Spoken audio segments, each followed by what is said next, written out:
السلام علیکم. کله چې موږ خپل موبایل دا کیبورډ چې دی داسې دا ټچ کوو، په دې باندې یو درې سیټینګ په دې باندې کار کوي. نمبر 1 چې دا اواز، که دې تاسو اواز غواړئ چې دا ته څنګه ټچ کړئ دا اواز وکړي.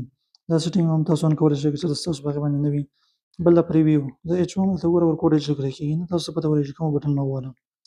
دویمه طریقه دا ده. درېیمه دي وایبریشن، چې کله دا بټن ته ټچ کړئ او دا تاله څه کوي وایبریشن درکوي چې دا بټن وهلی شوه. دا درې واړه ته آن کولی هم شئ اف کولی هم شئ. زه اوس ځمه سیټینګ ته. سیټینګ ته به راشئ لاندې او دلته به جنرال منیجمنټ ووهئ. بیا لاندې راشه کیبورډ سیټینګ ته، دې کې به لاندې راشئ سوایپ او ټچ ته، دې کې بیا ټچ فیډبیک دی دا دی نه، ټچ فیډبیک به ووهئ.